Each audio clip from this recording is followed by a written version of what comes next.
Good afternoon, everyone. Welcome back to Another Flying, and today we're going to be flying two sectors between Tromsø and Oslo. Again, apologies for the delay. Like I said, this was expected.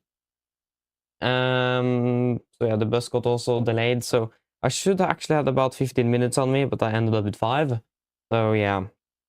And now I have some technical issues as well. I can't get the EFB up on the screen. So for the time being, I will just do the briefing from here. And unfortunately, you guys won't be able to see anything, but at least then we can start with it, and hopefully then be able to fix the problem at a later point. Yes, as always, before we start, we're going to introduce our beautiful members, or fantastic members, and that will be 86 Vidi, Lars, Melvin, and Martin. So shout out to all of you, and as always, thank you for the support. It is really appreciated. Leander, hello, welcome, opening well. Tom, hello, welcome, opening well. And Melvin, hello to you as well, doing well.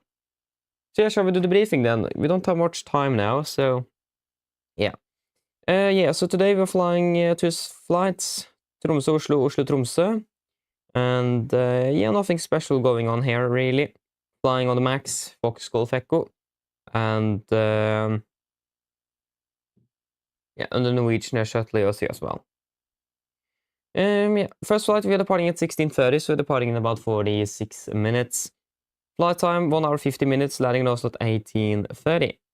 Flight of 38 and 39 expected with no dispatch remarks.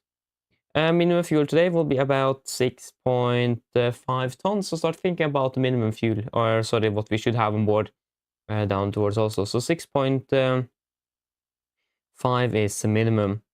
With Torpos alternate and no MELs. Yeah, take weight about 66.8, so fairly heavy, and share value for at the indirect, so maybe some turbulence may be expected.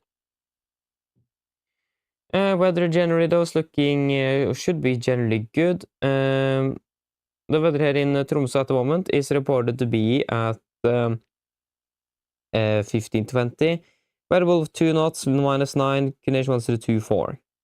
And there is probably 30% between 12 and 1800, so before we're departing, and under our departure time actually, or during, we are expecting a probe 30 with 400 meters in visibility with freezing fog and vertical at 300 feet. And continuing over towards Oslo Gardermoen. The weather there should be fairly good as well.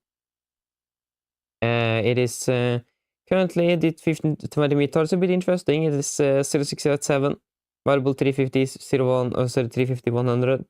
Good visibility is actually currently some light snow with broken at 1900 feet and -3 degrees, condition 1019 and 06. It's actually snowing in Gardermoen, interestingly, so that's something to definitely be aware of. And the weather for alternate torque is looking good with the Orcas at 2000, only notable thing, and that should be well within the limits. No times, it is only that there have been changes to some charts and procedures in Tromsø. Thereby also the Kvalsund and the Kilo Bravo Victor NDBs are withdrawn, so that they have been replaced with something else. So yeah, so they have changed some procedures, and the Atveg arrival, for example, is now changed. Instead of 1 Lima, it's 2 Lima now, because this is the version 2.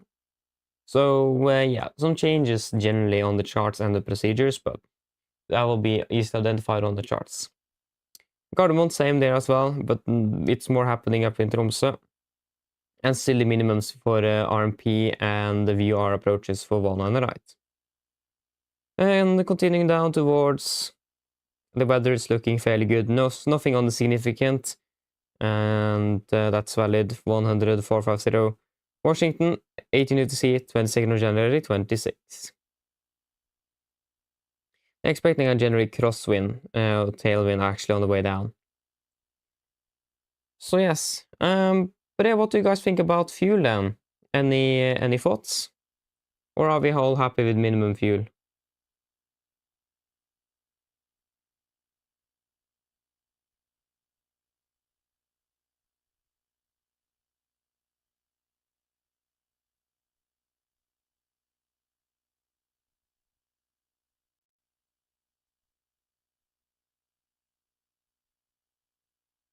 Nothing.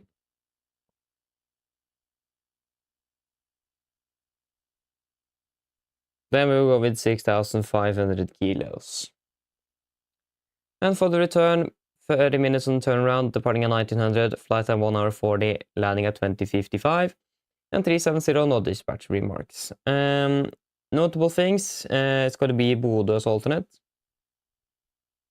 And I think that's the only notable thing, actually. There's nothing else changed in regard to the weather or anything. No times is still the same, but be aware that the same changes in Bodø as well that we have in Tromsø and Gardermoen. And still nothing on the significant, and the winds are looking fairly good. It's going to be a slight headwind, but nothing significant. Yes, any questions before we brief the cabin crew?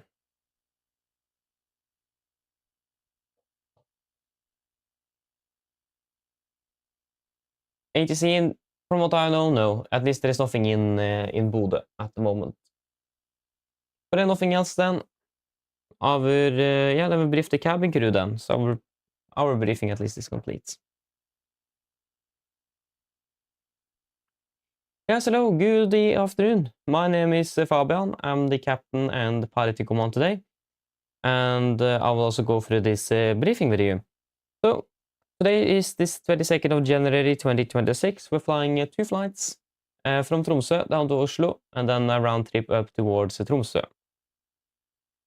And we're going to be flying on the Norwegian FSLTL today, flying with Lima November, Foxtrot Golf Echo, so a max 8. And yeah.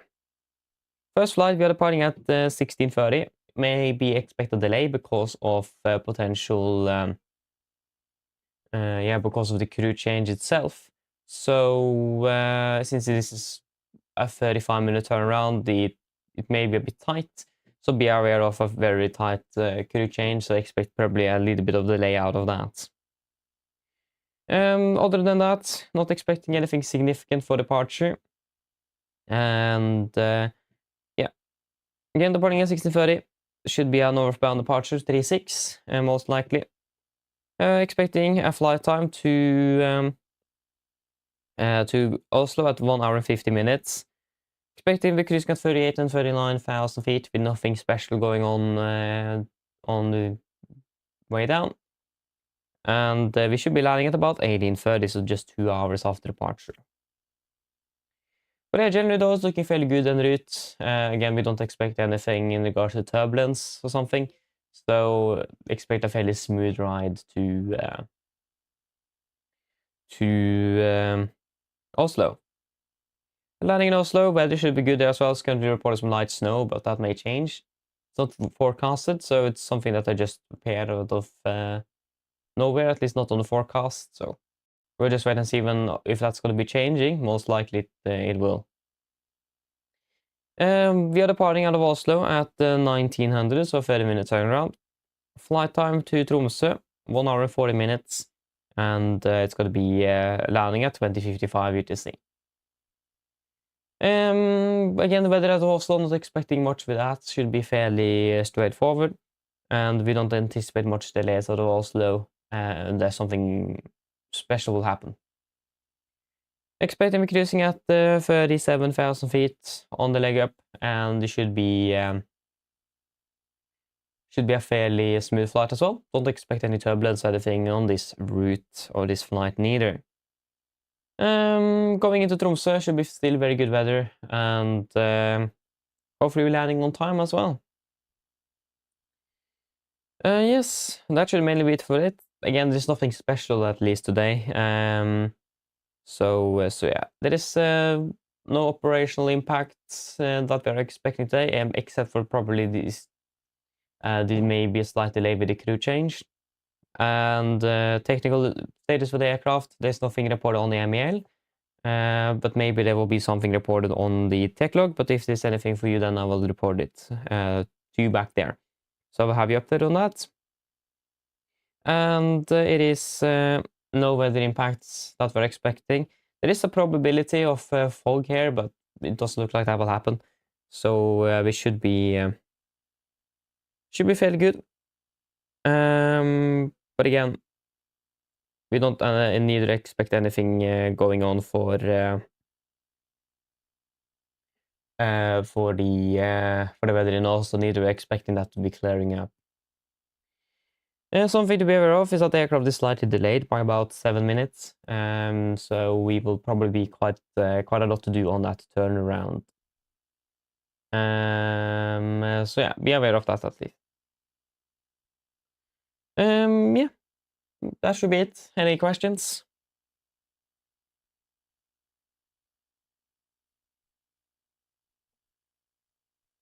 No, then our briefing is complete then. Okay, finally we can start to breathe a little bit. Yes, Skylift, hello, welcome, opening well. Hey, nice, you're doing a return now. Nice, enjoy flight, enjoy it. Yes, but hello, welcome, hope you're doing well.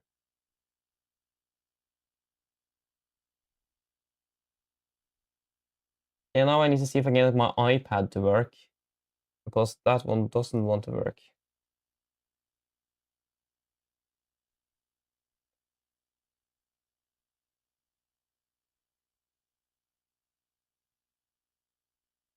And I need to file the flight plan. Yeah.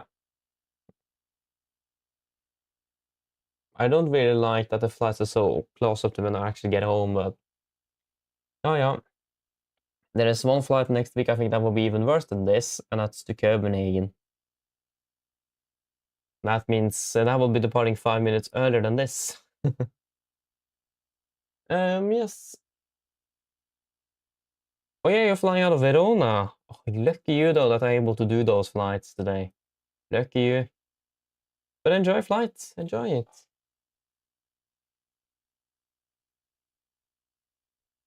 And then we can get you connected. So now we can finally connect onto VATSIM as well. And that works. And I hope that I haven't missed anything.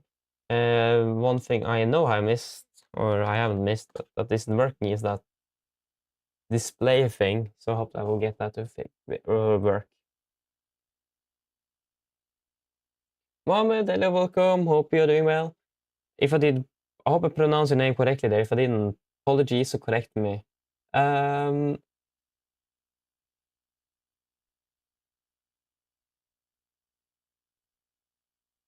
yeah, yeah. Imagine that. But I mean, that could happen as well, though. Especially if it is a crew change. So yeah. Trainer level, kom opening well. Oh, Leander. Thank you, Leander. Appreciate it. Appreciate it.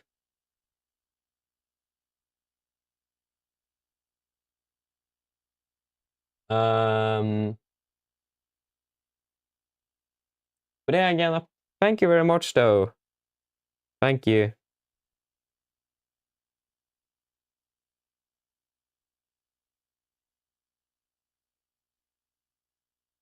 Um,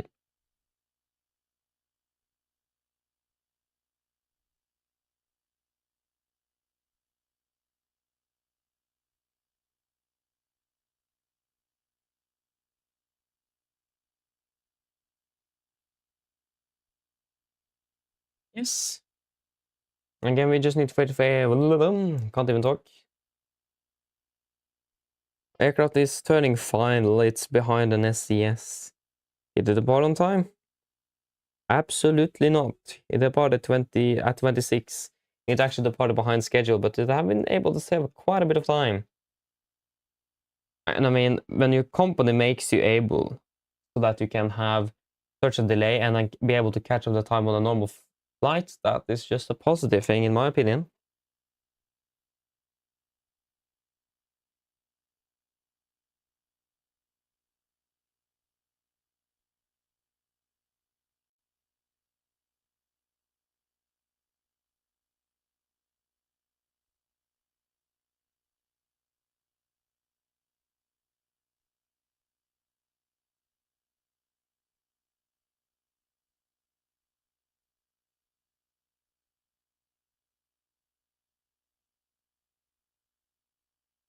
Yeah, when I flew from from Stockholm this summer, there was actually about 3 pilots. I think there was 3 captains as well.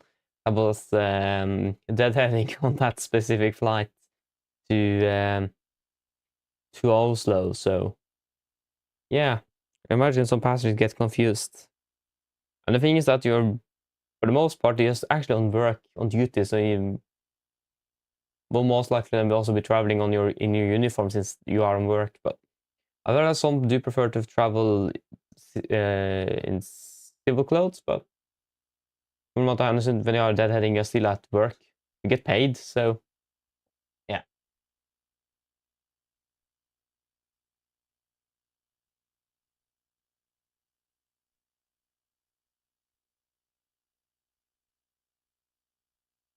Yeah, exactly. Yeah. The pilot uniform is from the shipping industry, it is.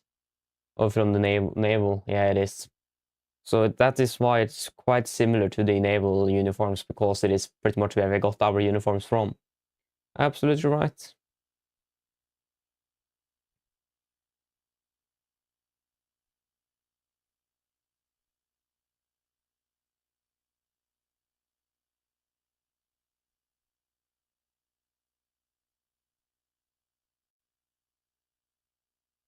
Exactly.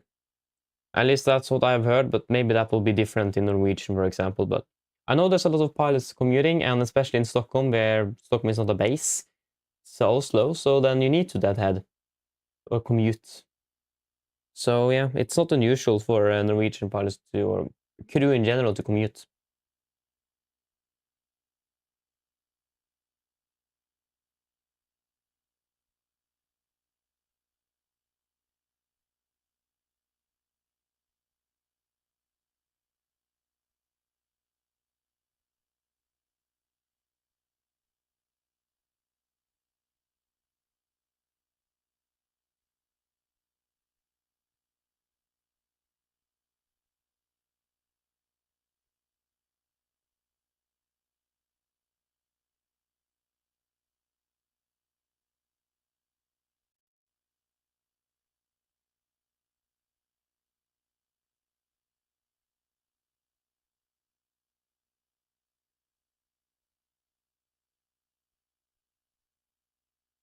Yeah, they have. I think the aviation industry have been more on the older side of things, if you understand, in regards to the uniforms. So yeah. Why did they prioritize this SAS aircraft? They landed 15 minutes early. The Norwegian is landing 10 minutes behind.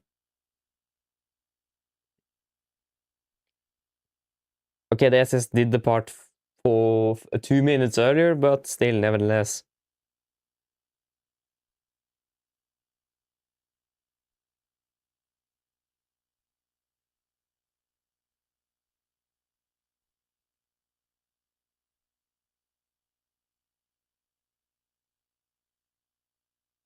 Still not landed.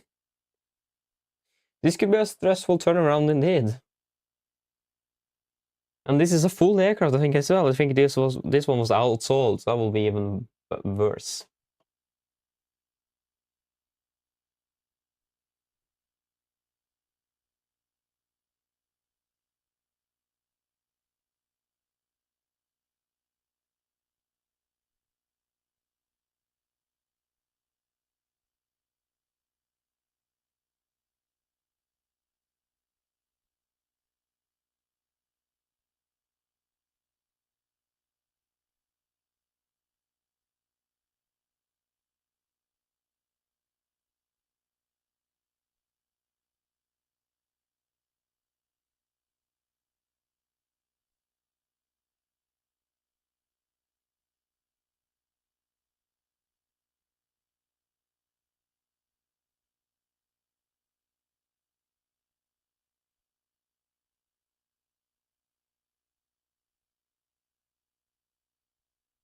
Mm.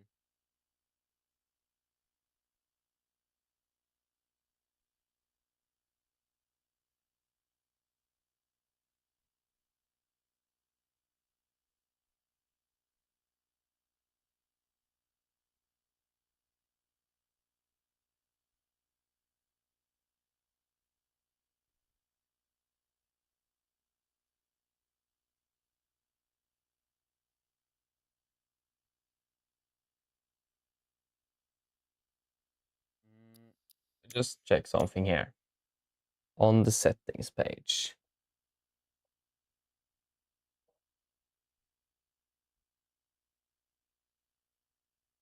Insane.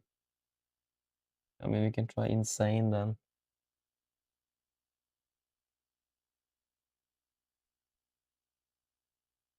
Oh, they need to backtrack as well? No, okay, they backtracked very early though.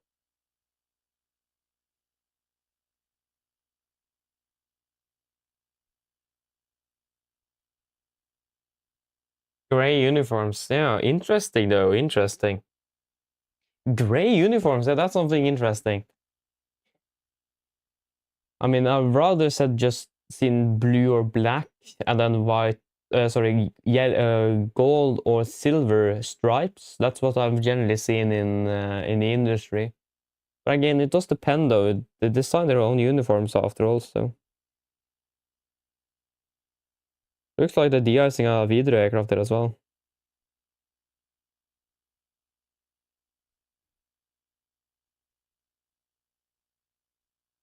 Oh, that was a short taxi. Just turn around the gate, just straight head on the runway, and then take off. Nice.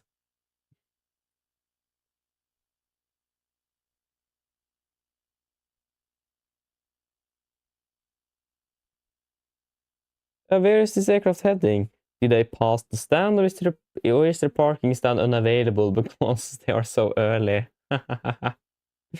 Maybe that is the case, because they're currently turning around the end of the airport over there at 36. Yeah, not the shirt, but yeah, the trousers and jacket. That was also what I thought. Yeah, because they are normally black or blue, or dark blue. Yeah, it looks like they need to stand here and wait for the gate to be available. Haha.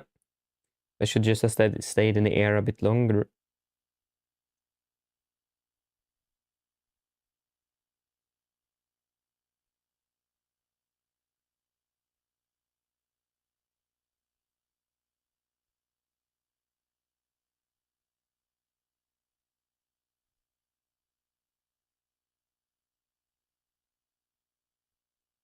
I will be delayed again.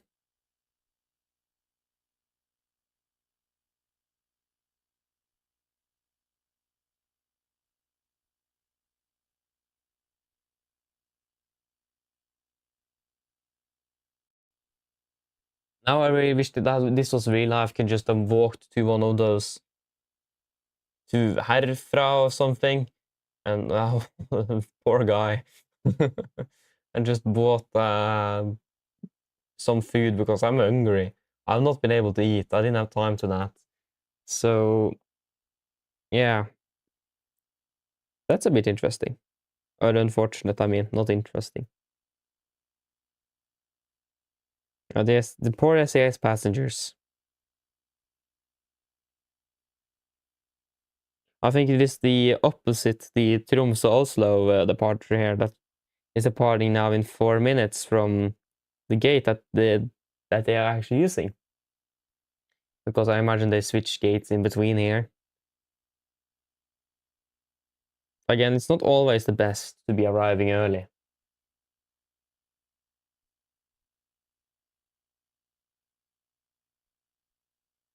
So remember that. Remember the wise words. It's not always the best to be early. Yeah, our plane is coming from Oslo. And then we are switching it over here. So there you go, they have just parked pretty much. We have insane deboarding. We'll see how that goes.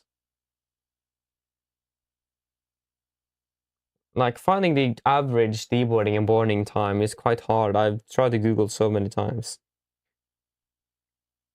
So yeah.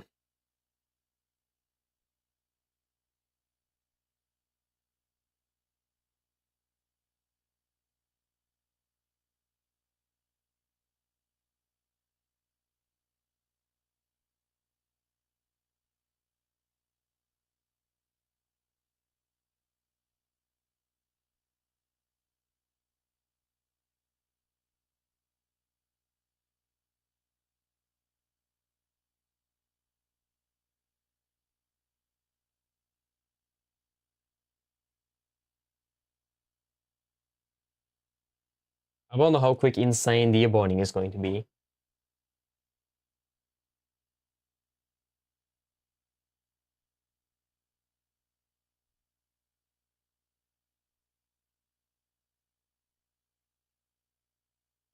Yeah, exactly. I'm also finished at, no, actually, I finished at, was the clock 17:08?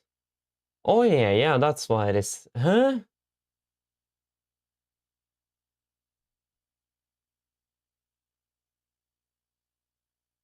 Huh? 17:08? Oh, yeah, because you're the partner. I'm just confusing myself now. Oh, I just thought, are we very late or what's happening? But I mean, the aircraft just landed, so that's not going to be a problem. Yeah, we have insane deboarding. I mean, insane deboarding in GSX pretty much looks like how it is in real life. I mean, if you have been boarding and deboarding aircraft, they board fairly quickly. It's a lot of people at the same time, and it's getting quite cramped. So, yeah, and it's pretty much in the middle where it's the most. It's a few in the start, and then a few in the end there, and then it's a lot in the middle.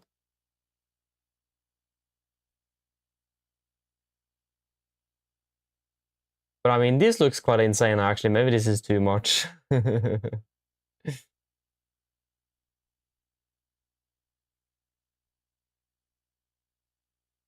I'm not sure.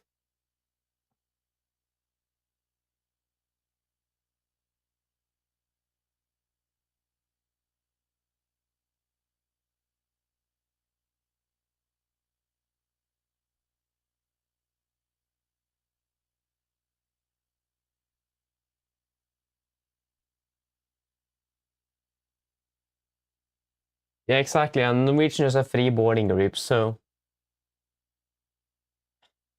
yeah. Let's expect it doesn't take too long to board and deboard an aircraft. That generally doesn't take that much time.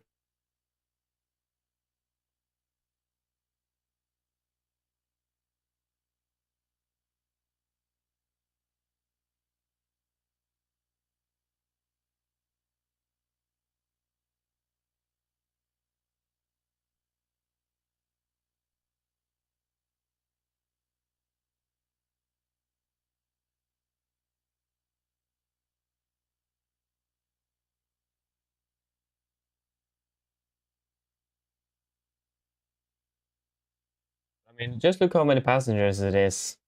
It takes a little while.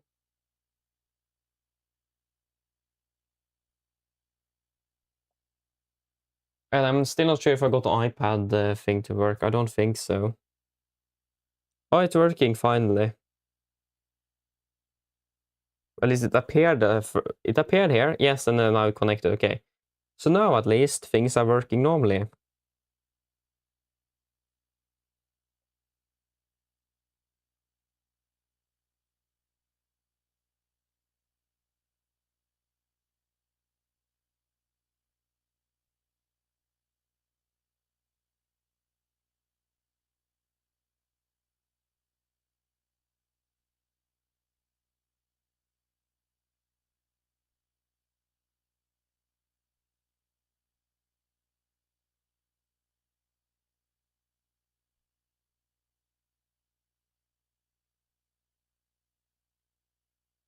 Hmm.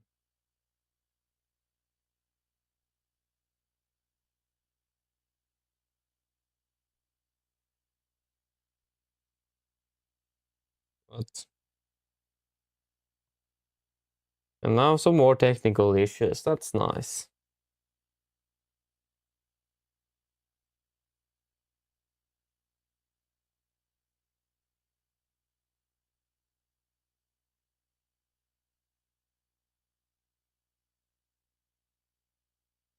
Yes, let's take the step to the aircrafts. And they just disappeared.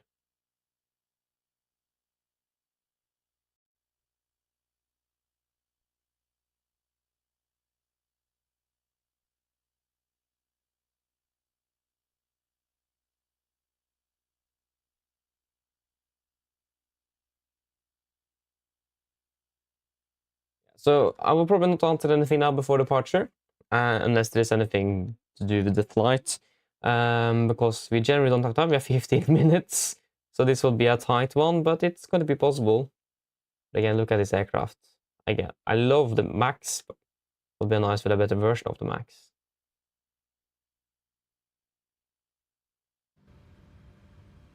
Actually, before we walk in, let us just get the sound up again. I really wish there was a better solution for the sound.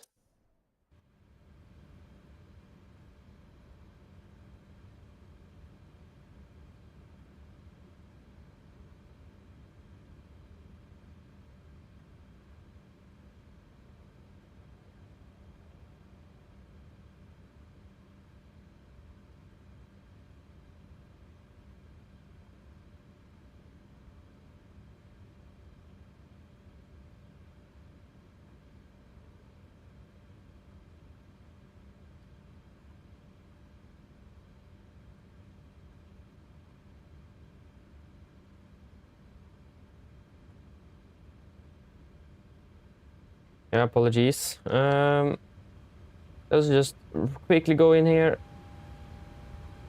Oh, of course, the turn of the IRS. Yeah, thank you for that. That wasn't what we needed now. Okay, apologies, it was actually my fault. Don't think about that. I accidentally hit the IRS button and now everything is off.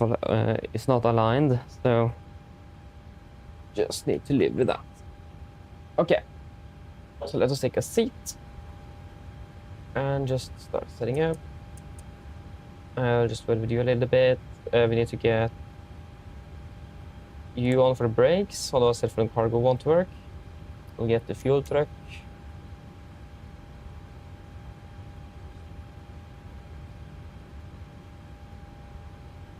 Yeah, pretty much everything here is looking good, and we can turn off here again when I started the front cargo, so it's fine.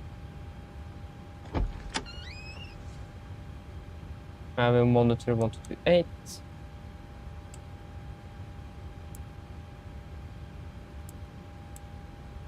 Alright, this one I actually need to hold.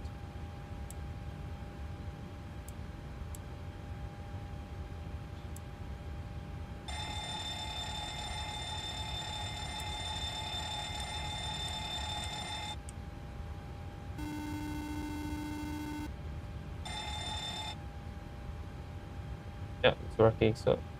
Hello. Hi, Captain. Okay, I've spoken to security, and I'm told they'll be ready to send the passengers down to us in a few minutes. Okay, thank you. No problem. All stations prepare to start Why boarding. aren't you not working?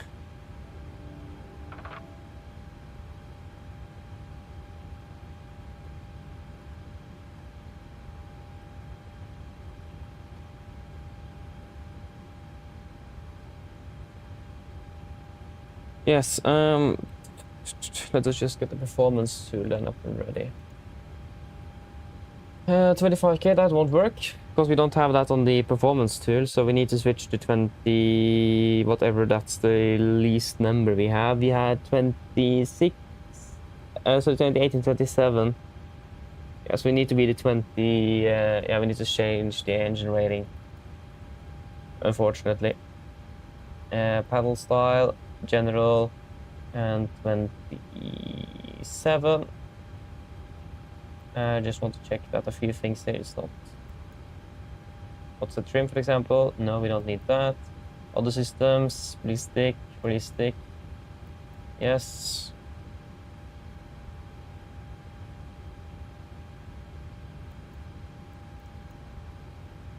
Yeah, that should be fairly good. Yep. And the air rack is up to date today. And yeah, that's the correct aircraft. Tromsø for departure. And yes, left. Tromsø to Gardermoen.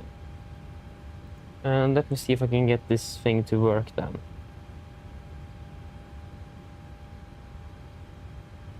I started boarding already, nice though.